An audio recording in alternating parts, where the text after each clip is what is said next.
Thank you so much, Lauren. Well, joining me now is Forbes Media Chairman Steve Forbes. Steve, great to see you.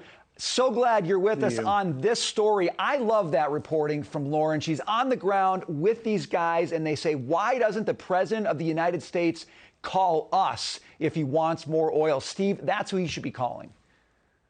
Absolutely. This strange affinity he has for dictators is almost perverse, absolutely immoral. There was a cartoon of Biden proposing maybe to sell Alaska back to Russia so we can open up Alaska for oil production again. And it's a sad situation. And the Democrats will pay for it, but the world and America is paying for it in the meantime. And while we're at it, why not work with Canada? Canada has a lot of heavy oil that they could begin to extract, build a pipeline, the XL pipeline, so we can transfer it to the U.S. It's absolutely morally wrong and economically wrong. And Steve, just because you're so good on this, okay, the administration says we're not standing in the way of oil and gas production in America.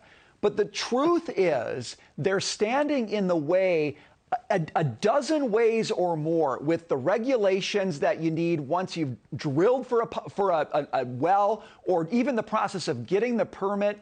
Steve, talk a little bit about those barriers, because I think people need to know what it is that needs to get cleared away if we're going to solve this problem. Well, it's one thing to have a lease on federal land, which is what Jen Psaki's always talking about. But again, you then have to get the permits. And when you get the oil or gas, you need a pipeline to get the stuff out. And so every step of the way, they have regulatory obstacles. And what they also, banks are cutting back on their investment. Regulators are putting pressure not to make investments in this industry. And who does that hurt? Hurts the wildcatters, the people who are critical to this industry. So the big ones know that they shouldn't do it. They know that they're going to be in the crosshairs of regulators. Small wildcatters can't get the financing. So, yeah, it's there, but you can't get it. It's like offering a piece of candy and then taking it away. Candy, it's more like the most important health food the world could ever have right now, because it's what makes us run. But I want you to listen to this, Steve. This is Fox's Peter Doocy pressing Jen Psaki on just how transitory the latest inflation is going to be. Take a listen. We just heard you say again that you think inflation is going to be temporary.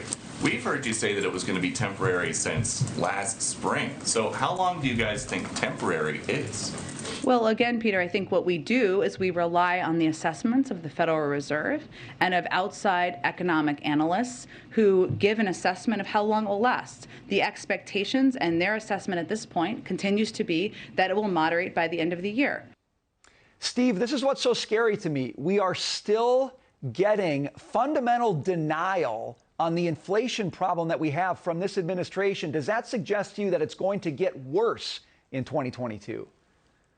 It's certainly not going to get much better, and you have a wall of money. The Federal Reserve that's going to be flooding the economy as well. So we could end with a situation coming 2023 is not inflation disappearing, but the kind of stagflation they had in the 1970s. We have slow or no economic growth. We could end up with a recession, and we have a real bad bout of inflation. Worst of both worlds. And transitory, they're going to have to change the definition from transitory, a.k.a. indefinitely. Right, yeah, it's the exact opposite, actually. Really quickly, the president wants to revoke Russia's most favored nation trade status. Steve, how big of a difference do you think that's going to make?